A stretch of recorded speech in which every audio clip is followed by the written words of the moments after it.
أهلا بكم في فيديو جديد. قبل أن نبدأ الفيديو نسمي الله وصلى على النبي. في الفيديو ده يا شباب احنا هنتكلم على وايل وهنتكلم على دو وايل وهنعرف الفرق ما بينهم. فتعالى أول حاجة نعرف طريقة عمل وايل وإزاي بتشتغل. فأول حاجة محتاجين نعرفها إزاي بنكتب وايل لوب. عشان تكتب وايل لوب يا شباب أول حاجة بتكتب كلمة وايل، بعد كده الأقواس والكيرلي براكتس. طبعا انتوا عارفين إن جوه الكيرلي براكتس بننفذ الكود بتاعنا اللي عايزينه يتكرر أكتر من مرة. فأنا مثلا كنت عايز أعمل برنت لكلمة عبده مثلا،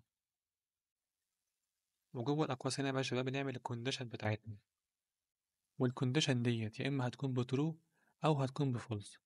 وطول ما الكونديشن دي بترو الأمر ده يفضل متنفذ لما لا نهاية. يعني مثلا لو كتبت كلمة ترو هنا وعملت رن فالأمر ده يفضل متنفذ معايا لما لا نهاية. فطبعا أنا مش هعمل رن عشان مش عايز الفيس كود عندي يهنج. طيب لو كان الأمر ده بفولس فأنت مش هتنفذ الأمر ده. فزي ما انتوا شايفين مديني ورنينج. ليه مديني ورنينج؟ لأن أصلا الكونديشن بتاعتي فولس، فخلاص أنا مش هنفذ ده. فتعالى بقى نعمل مثال. أنا مثلا هعمل متغير وهسمي المتغير دوت إكس وكان بيساوي مثلا واحد. تمام. يبقى أنا حطيت قيمة للإكس كانت بتساوي كام؟ بتساوي واحد. أنا بقى جوه الكونديشن اللي هنا عايز أعمل تشيك على الإكس دوت. لو كان الإكس ده أقل من أو بيساوي الخمسة في الحالة ديت هتعمل إيه؟ برنت العبده. وجيت هنا سألتك سؤال، هو البرنامج بتاعي هيطبع كلمة عبده كام مرة؟ هل يطبعها مرة ولا 5 مرات ولا ما لا نهاية؟ طبعا هيقول فيكم ما لا نهاية، فتمام انتوا صح. تعالى افهمك بقى ليه هو يطبعها عندي الما لا نهاية. زي ما انتوا عارفين يا شباب ان البرنامج عندي شغال سطر بسطر. يعني اول حاجة بيروح ينفذ السطر ده، بعد كده ينفذ السطر ده، بعد كده ده وهكذا. فانا هنا عملت متغير كانت قيمته بواحد، وعملت تشيك على المتغير دوت. لو كان أقل من أو بيساوي الخمسة فنفذ كلمة عبده. طيب هو الإكس دوت قيمته بكام؟ بواحد. طب هل هو أقل من أو يساوي الخمسة؟ فده بترو فينفذ عبده. فهل بقى هنا أنا غيرت قيمة الإكس؟ هتقولي لا ما غيرتهاش، هي قيمته هتفضل ثابتة. فطول ما قيمته ثابتة بواحد فهو ينفذ الأمر ده إيه؟ لما لا نهاية. فتعالى نزود على قيمة الإكس مقدار واحد كل مرة لحد ما توصل لإيه؟ للخمسة. بكل بساطة هعمل إكس بلس يساوي واحد. فأنا كده إيه زودت على الإكس مقدار واحد كل مرة. فأول حاجة الإكس عندي كانت إيه يا شباب؟ كانت بواحد لأن أخد قيمتها من فوق هنا. فهل الإكس أقل من أو بيساوي الخمسة؟ هتقولي بترو. طالما بترو نفذ يا عم الأمر ده وهتزود على الإكس واحد. طيب هيزود على الإكس واحد فقيمتها هتكون باتنين.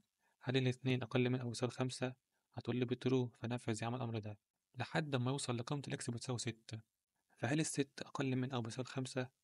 هتقول لي بفولس. خلاص لما الامر بفولس اطلع بقى من الوايل ديت مش هتنفذ حاجه هنا. فانا لو جيت عملت رن هنا كده زي ما انتوا شايفين طبعا لي كلمه عبده ايه 5 مرات. فدلوقتي عرفنا وايل لوب شغاله ازاي. وايل لوب شغاله ان انت بيكون عندك كونديشن، طول ما الكونديشن دي بترو هتنفذ الامر اللي جوه الكيرلي براكتس، واول لما الكونديشن دي تكون بفولس خلاص اطلع من الوايل ديت هتنفذ امر تاني بقى. فتعالى نتعلم من برنت مثلا السطر ده كده عشان لما الامر ده يكون بفولس نشوف هيشتغل معانا ده ولا لا. لو جيت عملت رن زي ما انتوا شايفين عمل لي عبده 5 مرات.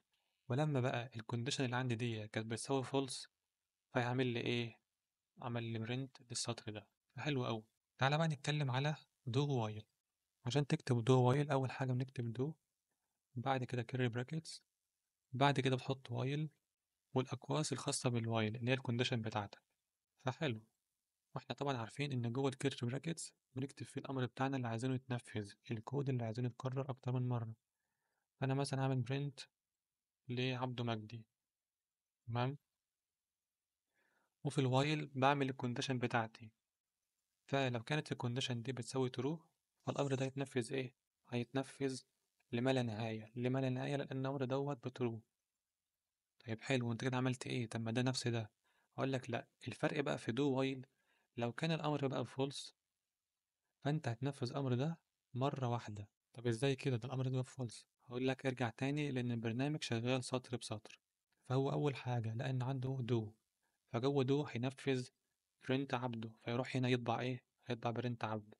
تمام. بعد كده عملت وايل، فوايل ديت لو كانت بترو خلاص ارجع تاني نفذ الامر ده لما لا نهاية. طب لو كان بفولس خلاص انت نفذته مرة واحدة على الأقل. لو جيت عملت رن كده زي ما انتوا شايفين طبعا لي عبده مجدي. فالميزة في do while إن هي بتنفذ الأمر اللي جوه الكيرلي براكتس مرة واحدة على الأقل لو كانت الوايل إيه بفولس. طب لو كانت بترو هينفذ الأمر ده لما نهاية. طب تمام، تعالى نعمل مثلا متغير انت مثلا اي كانت بتساوي واحد، نفس المثال اللي فوق يعني، وجيت على الوايل هنا عملت تشيك على الاي، فلو كان الاي أقل من أو بيساوي الخمسة فأنت هتنفذ الأمر ده، وطبعا الأمر ده يفضل إيه متنفذ لما لا نهاية لأن أنا مغيرتش قيمة الأي. فتمام، تعالى نغير قيمة الأي، هقول الأي بلس يساوي واحد، فأنا كده زودت قيمة على الأي بمقدار واحد كل مرة. فهو دلوقتي يا شباب هيعمل إيه؟ هيعمل برنت لكلمة عبده، بعد كده هيضيف على الأي مقدار واحد ويعمل تشيك على الواي، لو كانت الواي أقل من أو بيساوي الخمسة فنفذ الأمر ده، وفي الحالة ديت لو كانت بترو هيروح يزود على الأي واحد لحد ما يوصل لإيه؟ لحد ما يوصل إن الأي بتساوي ستة. فلما تكون الأي بستة فهنقول هل الستة أقل من أو بيساوي الخمسة؟ في الحالة دي فولس، وطالما فولس ده خلاص اطلع من الدو وايل. فتعالى كده نعمل رن، زي ما انتوا شايفين برضه نفذ لي العبد 5 مرات. فدي يا شباب الميزة في دو وايل إن هي بتنفذ الكود اللي جوه الكيرج براكتس مرة واحدة لو كان الكونديشن بتاعتي فولس. فأنا لو خليت ده مثلا كده فولس وعملت رن هتلاقي منفذ لي عبد مجد مرة واحدة. إنما هنا في الوايل لو عملت ديت كده فولس هتلاقي أصلا من نفسه مديك وورنينج، يعني أنا مش هنفذ الأمر ده لأن الكونديشن بتاعتي بتساوي فولس. فإحنا في الفيديو دوت عرفنا طريقة عمل وايل ودو وايل، وعرفنا إيه الفرق ما بينهم. قلنا الفرق بينهم إن وايل بتنفذ الكود اللي جوه الكيرلي براكتس طول ما الكونديشن بترو، ولو كانت بفولس مش هتعمل حاجة. دو وايل بتنفذ الأمر جوه الكيرلي براكتس في حالة إذا كان بترو ولا فولس. لو حالة بتفولس فهي بتنفذه مرة واحدة، طب لو كانت بترو هتفضل تنفذ الكود اللي اللي جوه الكيرلي براكتس. فبس كده، ده كان فيديو النهاردة، أتمنى أكون استفدت منه. مع السلامة.